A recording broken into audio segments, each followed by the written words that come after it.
Hello students, good morning. As you know, the chapter atomic structure has been completed and in this time the numericals are going on. Last term पे भी बच्चों हम लोगों ने कुछ numericals की practice किया था। उसी सीरीज में आज भी हम लोग कुछ क्वेश्चंस की प्रैक्टिस करेंगे न्यूमेरिकल्स की, और आज के बाद जब अपना अगला टर्न आएगा दैट इज़ मंडे, तो फिर हम लोग स्टार्ट करेंगे new chapter that is periodic table. Clear students? तो आज का अपना पहला जो क्वेश्चन है नंबर फर्स्ट है, an electron in an atom jumps in such a way that its kinetic energy changes from x to x by 4. The change in potential energy will be। तो इसमें कहा गया है कि एक इलेक्ट्रॉन है जो जंप करता है और आपको कुछ ऑर्बिट वगैरह नहीं बताई गई, बस आपको ये बताया गया कि उसकी जो एनर्जी है काइनेटिक एनर्जी x से क्या हो जाती है, x बाई 4 हो जाती है। इनिशियल काइनेटिक एनर्जी x और फाइनल क्या है, x बाई 4 है। तो आपको चेंज इन पोटेंशियल एनर्जी बताना है, पोटेंशियल एनर्जी का चेंज।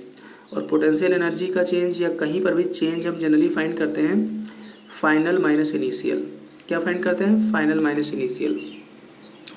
तो ये तो इनिशियल काइनेटिक एनर्जी हो गई और ये फाइनल हो गई। सबसे पहले हमें पोटेंशियल एनर्जी भी इनिशियल और फाइनल पता हो, फिर उसका हम डिफरेंस कर लेंगे आराम से। ठीक है, ये आपके सामने 4 ऑप्शन भी दिए गए हैं, इनको आप देख लेना। Kinetic energy initial x and kinetic energy final x by 4।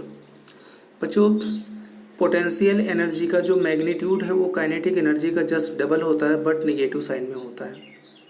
Potential energy का मैग्नीट्यूड काइनेटिक एनर्जी के मैग्नीट्यूड से जस्ट डबल होता है, लेकिन काइनेटिक एनर्जी प्लस में होती है, पोटेंशियल एनर्जी माइनस में होती है।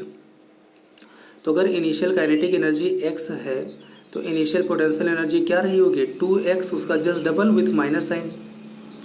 अगर अगर काइनेटिक एनर्जी फाइनल उसकी x बाई 4 है तो उस केस में उसकी पोटेंशियल एनर्जी कितनी हुई होगी, x बाई 4 का just double, x by 4 into 2, लेकिन माइनस में। ठीक है, इसको हम सॉल्व कर लेंगे तो माइनस x बाई 2 आ जाएगा। तो कहने का मतलब initial potential energy minus 2x थी और फाइनल क्या हो गई, माइनस x बाई 2 हो गई। क्लियर? कहीं पर कोई डाउट? अब हम change in potential energy find करेंगे। Change in potential energy, final potential energy minus initial. Final minus x by 2 है और इनिशियल कितनी है, माइनस 2x है। माइनस माइनस बच्चों हो गया प्लस हो गया। ठीक है, तो ये हो गया minus x by 2 plus 2x हो गया। इसको 2 से मल्टीप्लाई करेंगे, 2 2 जब 4x हो जाएगा, 4x में से 1x सब्ट्रैक्ट हो जाएगा, 3x अपॉन 2। तो आंसर आपका हो गया plus 3x upon 2। That is change in potential energy will be plus 3x upon 2 and answer is A। Clear students? Now question number next. An electron travels with a velocity of x meter per second for a proton to have the same de Broglie wavelength. The velocity will be approximately। तो इसमें कहा गया है कि एक electron है जो travel करता है जिसकी वेलोसिटी है x मीटर पर सेकेंड। दूसरा एक प्रोटॉन है जिसकी de Broglie वेवलेंथ इलेक्ट्रॉन की de Broglie वेवलेंथ के इक्वल है, समान है, लेकिन उस प्रोटॉन की वेलोसिटी आपको फाइंड करनी है। यहाँ पे 4 ऑप्शन बच्चों दिए गए हैं। ठीक है, अब 4 ऑप्शन में यहाँ पे डिजिट यूज किया गया है 1840। और 1840 है क्या, एक प्रोटॉन का मास एक इलेक्ट्रॉन के मास का 1837 टाइम हैवियर होता है, लेकिन यहाँ पे नियरली 1840 लिया गया है, तो हम 1837 के प्लेस पे 1840 लेंगे। सबसे पहली बात तो for electron de Broglie wavelength lambda is equals to h upon mass of electron into velocity of electron। h upon mv होता है, तो m means mass of electron, v means velocity of electron। h upon mass of electron into velocity of electron in question given x meter per second, and same de Broglie wavelength is applied for proton। for proton lambda is equals to h upon mass of proton into velocity of proton। mass of proton जो है अभी मैंने बताया था, एक proton का मास एक electron के मास से नियरली 1837 टाइम हैवियर होता है, लेकिन यहाँ पे डिजिट 1840 टर्म यूज किया गया है, तो हम 1837 के प्लेस पे 1840 ले लेंगे। Means mass of proton will be nearly equals to 1840 into mass of electron into VP velocity of proton which we have to be find in this question. Clear? Now according to question actually the de Broglie wavelengths of both particles are same है, तो de Broglie wavelength of electron is equals to de Broglie wavelength of proton, h upon mass of electron into x, h upon 1840 into mass of electron into velocity of proton। Mass of electron से मास of electron cancel हो गया, h से h cancel हो गया, v भी find करना है, v हम इधर ले जाएंगे, x ऊपर चला जाएगा, तो velocity of proton will be equals to x/1840 ये आपका आंसर आ गया। ठीक है स्टूडेंट्स, यहीं पे कोई डाउट? चलो क्वेश्चन नंबर नेक्स्ट हम लोग देखते हैं। Give values of all 4 quantum numbers for 20th electron of chromium. बच्चों 20th इलेक्ट्रॉन ऑफ क्रोमियम के हमें चारों क्वांटम नंबर्स फाइंड करने हैं। ठीक है, अब चारों क्वांटम नंबर्स हम लोग कैसे फाइंड करेंगे? सबसे पहले तो उसका हम इलेक्ट्रॉनिक कॉन्फ़िगरेशन लिखेंगे। तो electronic configuration of chromium 24 will be 1s2 2s2 2p6 3s2 3p6 3d5 and 4s1. Now we have to search 20th electron in these subcells. ये 20th इलेक्ट्रॉन किस सबसेल में है? फर्स्ट और सेकेंड इलेक्ट्रॉन यहाँ पे हो गया, थर्ड और फोर्थ यहाँ पे हो गया, थर्ड और फोर्थ के बाद फिफ्थ 6 7 8 9 10 यहाँ पे हो गया। ठीक है, 10 तक यहाँ पे हो गया, 11 12 यहाँ पे हो गया, 11 12 के बाद 13 14 15 16 17 18 तक यहाँ पे हो गया, 19 20 21 22 23 यहाँ पे हो गया, 24 यहाँ पे हो गया। तो 20th हमारी किस सबसेल में है? 3d5। ठीक है, हमने 3d5 यहाँ पे लिख लिया। 3d5 में 5 इलेक्ट्रॉन्स हैं, 1 2 3 4 5 सभी को पैरेलल हमने एक डायरेक्शन में क्लॉकवाइज में हमने फिल कर दिया। अब यहाँ पे हमने n l ml और ma से चारों हमने क्वांटम नंबर्स हमने लिख लिए, उनकी वैल्यू हमें लिखनी है। n is the principal quantum number. Principal quantum number indicated by subshell से पहले जो नंबर लगा होता है, ये हमारा इलेक्ट्रॉन ये डी सबसेल में है और डी हमारी कौन सी है? 3d है, तो प्रिंसिपल क्वांटम नंबर 3 हो जाएगा। अब इलेक्ट्रॉन हमारा डी सबसेल में है, डी कोई भी हो, 3d 4d 5d any D, the values of l always equals to 2। l की जो वैल्यू होती है हमेशा क्या होती है? 2 होती है। जैसे s के लिए 0 है, p के लिए 1 है, d के लिए 2 है, f के लिए 3 है, वैसे l के लिए 2 है, सॉरी d के लिए l क्या है? 2 है। अब ml मैग्नेटिक क्वांटम नंबर की जो वैल्यूज होती है -l to 0 to +l तक लाई करती हैं। l की वैल्यू 2 आ गई है, तो यहाँ पे हम ml की सभी बॉक्स के लिए वैल्यूज लिख देते हैं। सभी बॉक्स का मतलब सभी ऑर्बिटल के लिए ml की वैल्यूज, क्योंकि ml की वैल्यूज से हमें ऑर्बिटल पता लगता है। क्या पता लगता है? ऑर्बिटल। तो ml l अगर 2 है तो ml की जो पॉसिबल वैल्यूज होंगी -2 -1 0 +1 एंड +2। आपका जो 20th रेस्पेक्टिव इलेक्ट्रॉन है वो ये है और उसके लिए ml की वैल्यू क्या आ रही है? -1 आ रही है, तो आपने यहाँ पे लिख दिया -1। और वो इलेक्ट्रॉन आपका क्लॉकवाइज है, अपवर्ड को क्लॉकवाइज बोलते हैं, डाउनवर्ड को एंटी क्लॉक। अभी पेयरिंग तो हुई नहीं है, तो अनपेड इलेक्ट्रॉन क्लॉकवाइज होगा। क्लॉकवाइज के लिए ms की वैल्यू क्या लिखते हैं? प्लस आप लिखते हैं। तो ये 20th इलेक्ट्रॉन के चारों क्वांटम नंबर हो गए क्रोमियम में। n = 3, principal quantum number 3, azimuthal quantum number 2, magnetic quantum number -1 and spin quantum number that is +12। ठीक है स्टूडेंट्स, चलो क्वेश्चन नंबर नेक्स्ट हम देखते हैं। Problem number next, a 25 watt bulb emits monochromatic yellow light of wavelength 0.57 micrometre. Find rate of emission of quanta per second. ठीक है, rate of emission of quanta per second means number of photon per second आपको find करना है। ठीक है, तो सबसे पहली बात तो आप टोटल एनर्जी सबसे पहले फाइंड करोगे। ठीक है, अब इसमें जो भी क्वेश्चन में इंफॉर्मेशन गिवन है सबसे पहले हम वो नोट कर लेते हैं। पावर 25 वाट गिवन है, टाइम दिया नहीं गया है। एनर्जी इक्वल्स टू होता है पावर इनटू टाइम, और टाइम अगर नहीं दिया तो 1 सेकेंड मानते हैं। तो energy equals to power into time that is 25 into 1 second, watt into second को बोलते हैं जूल। तो 25 जूल इसका मतलब हो गया 25 जूल एनर्जी पर सेकेंड। टाइम 1 सेकेंड है, पर सेकेंड आ गया। वेवलेंथ लेमडा दिया है 0.57 माइक्रोमीटर। माइक्रोमीटर को मीटर में कन्वर्ट करते हैं, 10⁻⁻6 से मल्टीप्लाई कर लेते हैं। वेलोसिटी ऑफ लाइट सबको पता है 3 × 10⁸ मीटर पर सेकेंड है। अब वो जो टोटल एनर्जी फॉल हो रही है, टोटल एनर्जी इक्वल्स टू होता है number of photon into energy of 1 photon that is h nu is equals to n into h nu. Nu की प्लेस पे c/λ लिख सकते हैं, Nhc/λ। यहाँ से अगर n फाइंड करना हो तो E/λ/hc हो जाएगा, number of photon per second, क्योंकि एनर्जी पर सेकेंड है। एनर्जी पर सेकेंड है तो यहाँ पे n क्या है? Number of photon per second है। अगर यहाँ पे एनर्जी पर सेकेंड है तो n क्या है? Number of photon per second है। तो यहाँ से n इक्वल्स टू क्या हो जाएगा? E/λ/hc। E की वैल्यू 25 जूल है, लेमडा 0.57 इंटू 10⁻⁻6 मीटर है upon H, M K S में ही लिखोगे, ऐसा ही सिस्टम है 6.6 इंटू 10⁻34 जूल सेकेंड, और speed of light 3 into 10⁸ metre per second. तो ये कैलकुलेशन कंप्लीट करने के बाद अपना जो आंसर आ जाएगा students 7.168 into 10⁻19 photon per second या क्वांटा पर सेकेंड, ये आंसर आ जाएगा। ठीक है, चलो अगला क्वेश्चन बच्चों हम लोग ट्राई करते हैं।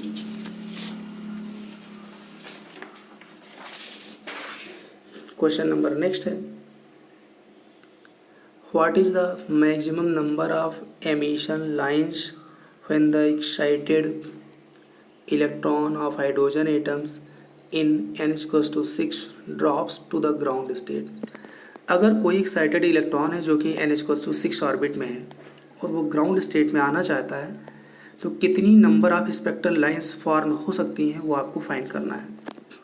तो ऐसे प्रॉब्लम के लिए मैंने आपको एक फार्मूला बताया था, number of spectral lines n2 - n1 another bracket n2 - n1 + 1 divided by 2.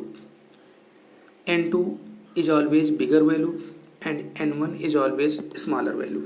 ये भी आपको अपने माइंड में रखना है, all of you keep in your mind. तो 6 is the n2 and ground state means n1 = 1. After putting the values of n1 and n2 in this formula, 6 - 1 + 1/2, ये बच्चों यहाँ पे तो 6 रहेगा लेकिन यहाँ पे हो जाएगा 5, तो 5 × 6/2, 5 × 6 30/2 दैट इज़ 15। तो यहाँ पे स्पेक्ट्रल लाइंस कितनी प्रोड्यूस होंगी 15। या इसका एक फार्मूला और भी होता है, if any electron drops from the higher orbit to the ground state, from the higher orbit to the ground state, then the number of spectral lines will be n in bracket n - 1/2, n in bracket n - 1/2, where n is the excited state of electron, that is the orbit of electron in which it is present in the excited state. तो यहाँ पे excited state क्या है 6 है, तो दूसरा इसका formula हो जाएगा 6 in bracket 6 - 1/2, तो 6 इन ब्रेकेट 6 - 1 कितना होगा 5 होगा, 5 × 6/2, वहाँ पे भी कितना आ जाएगा 15 आ जाएगा। तो there are 2 methods, you can adopt any one method but you will get correct answer, that is same answer in both cases. Okay students, problem number next है, how much energy is required to ionise of hydrogen atom if the electron occupies n=5 orbit. n=5 orbit में electron उसको ionisation के लिए कितनी energy की requirement होगी, और साथ में आपको compare your answer with the ionisation enthalpy of hydrogen atom. और इसके बाद आपको आंसर किससे कंपेयर करना है, ionisation enthalpy of hydrogen atom से। और आयोनाइजेशन एंथैल्पी होती क्या है, energy required to remove the electron from n=1 to infinite, n=1 से इनफाइनाइट पे। ठीक है, तो सबसे पहली बात हम फर्स्ट पार्ट देखते हैं, n=5 से इनफाइनाइट पे जाना है तो कितनी एनर्जी उसको चाहिए। तो एनर्जी का जो डिफरेंस डेल्टा ई, ये हमेशा होता है higher orbit minus lower orbit, that is energy of higher orbit minus energy of lower orbit. Here the higher orbit is infinite and lower orbit is E5, तो delta E = E infinite minus E5। और आपको बताया गया था by theory infinite पे electron maximum energy gain कर लेता है and that is 0 by sign convention, by convention. तो इनफाइनाइट पे इसकी एनर्जी 0 होती है माइनस, फिर ब्रैकेट में माइनस क्यों लगाया, क्योंकि ऑर्बिट में इसकी एनर्जी माइनस में होती है इसलिए माइनस लिखेंगे, और माइनस। और एनर्जी ऑफ nth ऑर्बिट का फार्मूला होता है पर्टिकुलर एक इलेक्ट्रॉन के लिए -2.18 इंटू 10⁻⁻18 इंटू Z²/n²। ये है एनर्जी इन जूल पर इलेक्ट्रॉन। इसके पहले आपको जो फार्मूले बताए गए थे वो जूल या किलो जूल या कैलोरी किलो कैलोरी पर मोल बताया गया था। तो पर इलेक्ट्रॉन के लिए उसको हमें एवोगैड्रो नंबर से मल्टीप्लाई करना है। तो पर इलेक्ट्रॉन की जो एनर्जी होती है, ठीक है, nth ऑर्बिट, उसका फार्मूला होता है -2.18 इंटू 10⁻18 इंटू Z²/n²। तो यहाँ पे इसकी वैल्यू पुट कर देंगे, डेल्टा इज इक्वल टू, ये तो 0 हो गया, माइनस माइनस प्लस हो गया, 2.18 into 10⁻18 into Z², atomic number hydrogen का 1, ऑर्बिट 5 है, 5 का स्क्वायर 25 हो जाएगा। इसको बच्चों हम जब 25 से डिवाइड करेंगे तो आंसर आ जाएगा आपका 8.72 इंटू 10⁻⁻20 जूल आ जाएगी। ठीक है, तो इतनी एनर्जी अगर उसको सप्लाई कर दी जाए, क्योंकि यहाँ पे एनर्जी का साइन पॉजिटिव आया है, पॉजिटिव मीन्स एंडोथर्मिक है, then electron jump from n=5 to infinite. इतनी एनर्जी देने के बाद इलेक्ट्रॉन n=5 से कहाँ पहुँच जाएगा, इनफाइनाइट में पहुँच जाएगा। अब इसके बाद बच्चों आयोनाइजेशन एंथैल्पी कितनी होती है, ये जो बताई गई है ये फर्स्ट ऑर्बिट के लिए बताया गया है। Ionisation enthalpy of hydrogen atom होता है 2.18 इंटू 10⁻⁻18 होता है, ये आयोनाइजेशन एंथैल्पी है। और ये कौन सी एनर्जी है, फ्रॉम n=5 टू इनफाइनाइट, और ये कहाँ की है, फ्रॉम n=1 टू इनफाइनाइट है। ठीक है, तो आप दोनों आपको याद रखना है। नाउ क्वेश्चन नंबर नेक्स्ट है, if the diameter of carbon atom is 0.15 nanometre, calculate the number of carbon atoms which can be placed side by side in a straight line across the length of a scale of 20 centimetre long. एक scale बच्चों है 20 centimetre की long है, और उस पर carbon atom को side by side put करते चले जाना है, और कार्बन एटम का डायमीटर दिया गया है। तो ऐसे कितने कार्बन एटम वहाँ पे ऑक्यूपाई हो सकते हैं, ये हमारा क्वेश्चन है। Total number of carbon atoms occupied in 20 centimetre length when they are placed side by side and whose diameter is 0.15 nanometre. तो सबसे पहली बात तो मान लो, हमने मान लिया कि ऐसे x एटम है जो प्लेस हो जाएंगे। Let x atom are placed on the scale of length 20 centimetre. ठीक है, x। अब क्योंकि बच्चों जब एटम रखा जाएगा तो एक एटम की जो डिस्टेंस है उसको उसका डायमीटर कंसीडर करना होता है। क्या कंसीडर करना होता है, डायमीटर। एक एटम, फिर अगला एटम, तो एटम की जो लेंथ है वो उसका डायमीटर हम मानते हैं। तो नंबर ऑफ एटम x हो गए इनटू एटम की लेंथ का मतलब एटम का डायमीटर, और ये कितना होना चाहिए, 20 सेंटीमीटर होना चाहिए। तो डायमीटर 0.15 नैनोमीटर था, इसको 0.15 नैनोमीटर, इसको अगर हम मीटर में लिखेंगे तो कितना बच्चों आंसर आ जाएगा, 0.15 इंटू 10⁻⁻7 हो जाएगा। और इसको जब हम लोग सॉल्व कर लेंगे तो 20 अपान इसकी वैल्यू आ जाएगी बच्चों, यहाँ पे 0.15 इंटू 10⁻⁹ मीटर होता है। 1 नैनोमीटर इक्वल्स टू 10⁻⁹ मीटर होता है, लेकिन ये सेंटीमीटर में है तो इसको भी हमें सेंटीमीटर में रखना पड़ेगा। तो 1 नैनोमीटर इक्वल्स टू होता है 10⁻⁷ सेंटीमीटर। तो इस नैनोमीटर को सेंटीमीटर में कन्वर्ट करने के लिए 10⁻⁷ से मल्टीप्लाई किया गया है। तो सेंटीमीटर में ये भी है। तो उस केस में एक्स की वैल्यू क्या आ जाएगी, डिवाइड करने के बाद 1.33 इंटू 10⁹ एटम्स आ जाएंगे स्टूडेंट्स। ठीक है, इसके बाद बच्चों अगला जो क्वेश्चन है हमारा, the diameter of zinc atom is 2.6 angstrom. एक जिंक एटम है जिसका डायमीटर कितना है, 2.6 एंगस्ट्रॉम है। Calculate number A radius of zinc atom in picometre. Zinc atom की रेडियस पिकोमीटर में फाइंड करना है। Number B, number of atoms present in a length of 1.6 centimetre of zinc atom. 1.6 centimetre length में zinc के कितने atom occupy हो जाएंगे। Atoms are arranged side by side length wise, अगर साइड बाय साइड रख दिया जाए तो। ठीक है, कोई दिक्कत नहीं।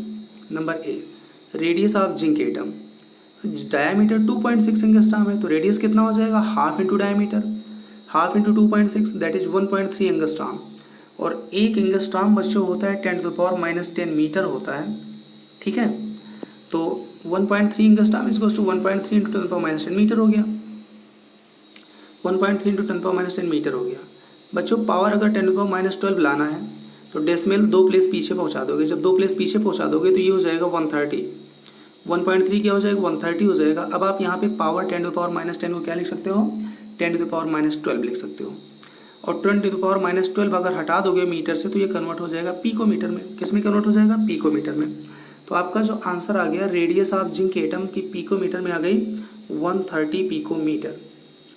ठीक है स्टूडेंट्स, नाउ इसका जो सेकेंड पार्ट है, सेकेंड पार्ट में पूछा गया number of atoms present in a length of 1.6 centimetre.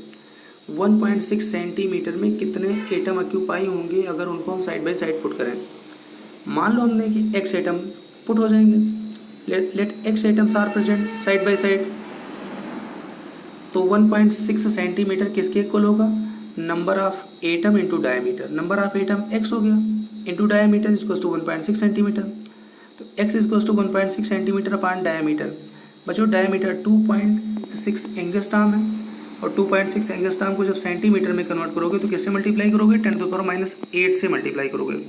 तो 2.6 इंटू 10⁻⁸ ये सेंटीमीटर में हो जाएगा।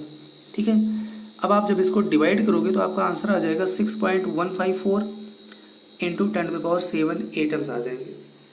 तो इतने एटम्स हम लोग length side by side put करते चले जाएंगे, कितनी डिस्टेंस में, 1.6 सेंटीमीटर डिस्टेंस में। ठीक है, now we are proceeding for the next question students. If the position of an electron is measured within an accuracy of ±0.002 nanometer, calculate the uncertainty in momentum of the electron. Suppose momentum of electron is h/4 pi into 0.05 nanometer है. Is there any problem in defining this value? इसको define करने में कोई problem? तो सबसे पहली बात तो बच्चों हम इसका डेल्टा एक्स फाइंड करते हैं। If the position of an electron is measured 0.002, तो इसको हम लोग बोलते हैं बच्चों डेल्टा एक्स। क्या बोलते हैं, delta x, uncertainty in position. तो uncertainty in position delta x क्या है, 0.002 नैनोमीटर। नैनोमीटर को बच्चों जब मीटर में कन्वर्ट करते हैं तो 10⁻⁹ से मल्टीप्लाई कर देते हैं। कैसे मल्टीप्लाई कर देते हैं, -9 से। लेकिन साथ में जो डेसिमल लगा ये भी 3 प्लेस पीछे चला जाएगा, तो 10⁻⁹ इंटू 10⁻³ दैट इज 10⁻12 हो गया। तो डेल्टा एक्स कितना हो गया, 2 इंटू 10⁻12 मीटर हो गया।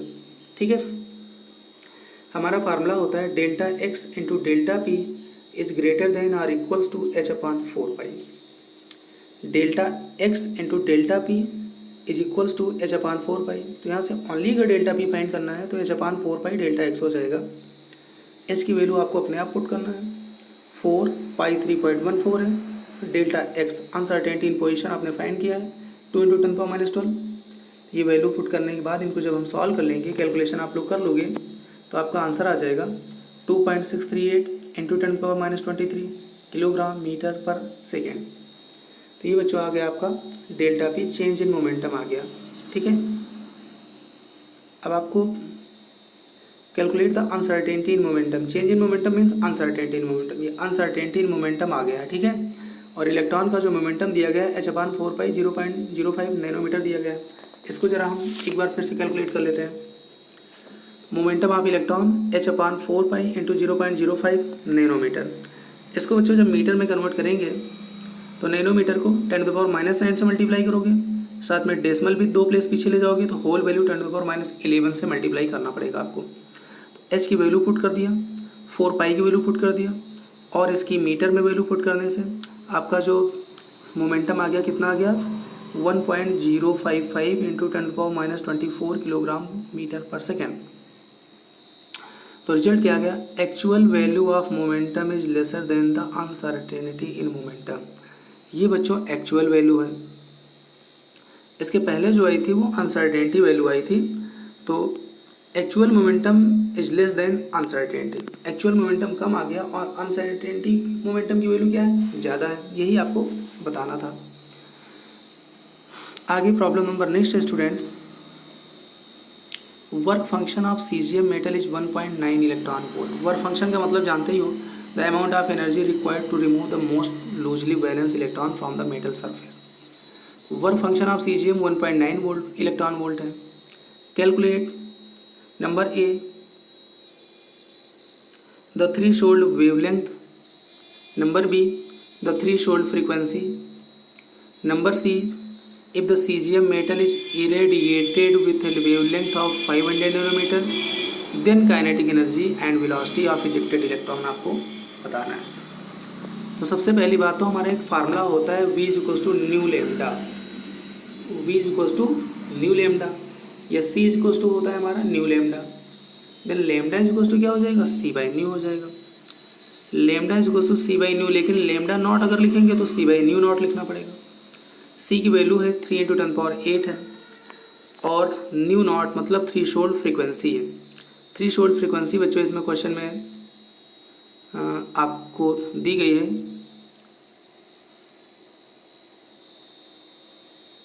ये वर्क फंक्शन है बच्चों 1.9 electron volt. The threshold wavelength आपको फाइंड करना है, सॉरी नंबर ए में द थ्रेशोल्ड वेवलेंथ फाइंड करना है, नंबर बी में द थ्रेशोल्ड फ्रीक्वेंसी फाइंड करनी है। If the caesium metal is irradiated with wavelength 500 nanometre wavelength के साथ इरेडिएट होता है तो काइनेटिक एनर्जी और वेलोसिटी फाइंड करना है।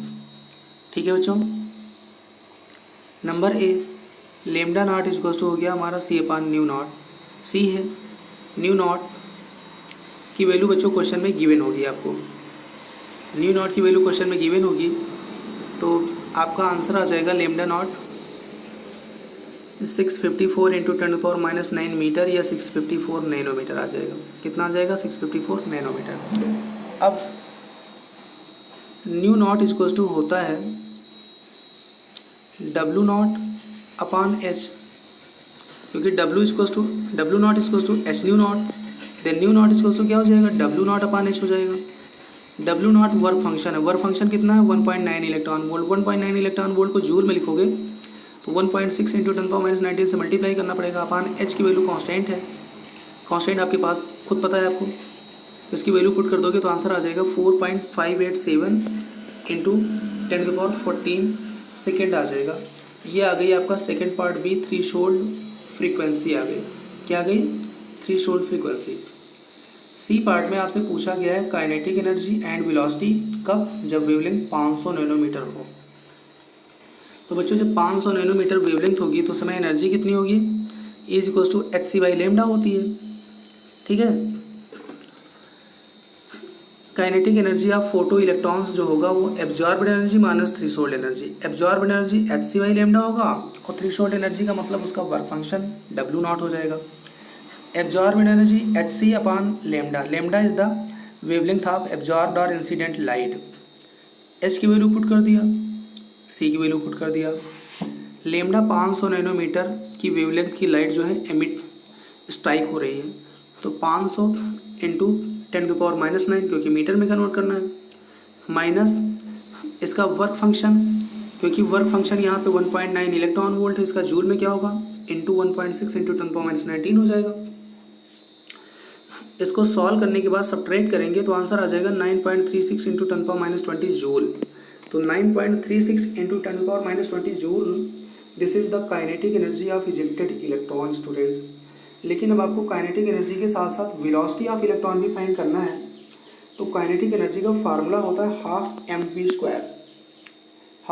We square. ये काइनेटिक एनर्जी का फार्मूला है और इधर आपको kinetic energy of ejected electron put करना है 9.36 इंटू 10⁻20। तो यहाँ से वी स्क्वायर क्या हो जाएगा? काइनेटिक इंटू 2 अपान एम, 2 इंटू काइनेटिक एनर्जी अपान एम हो जाएगा। 2 इंटू काइनेटिक एनर्जी कितनी है?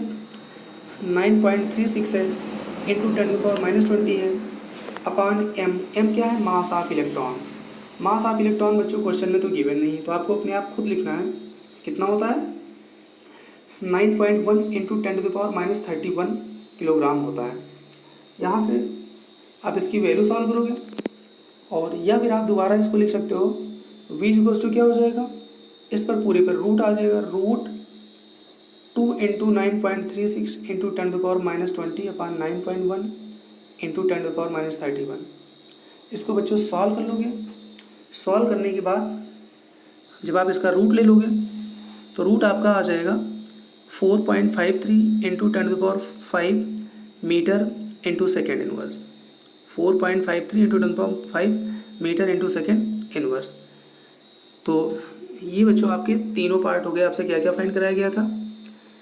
द थ्रेशोल्ड वेवलेंथ फाइंड कराई गई थी, threshold wavelength, threshold frequency find कराई गई थी, and the kinetic energy of ejected electron and the velocity of ejected electron. ये सारी चीज़ें आपसे पूछी गई थी। ठीक है, तो बच्चों ये lambda naught C upon nu naught frequency आपको दी होगी क्वेश्चन में। ठीक है, इतनी वैल्यू वो आप वैल्यू यहाँ पे पुट करोगे तो आपका लेमडा नॉट आ जाएगा। ठीक है, बस जैसा कि बच्चों सबको पता है कि ये एटॉमिक स्ट्रक्चर चैप्टर आपका क्लियर हो गया है और एटॉमिक स्ट्रक्चर के बाद 2 लेक्चर हमारे न्यूमेरिकल्स भी हो गए हैं, कल का और आज का। इसके बाद बच्चों हम आपको कुछ क्वेश्चंस भेजे हैं, या कुछ हम क्वेश्चंस आपको और भेज देंगे, उनको आप सॉल्व करना ट्राई करना, जो ना है वो पूछ लेना। और नेक्स्ट टर्म से अपना न्यू चैप्टर स्टार्ट होगा, नया चैप्टर स्टार्ट होगा, पीरियोडिक टेबल। ठीक है students, thank you, very good.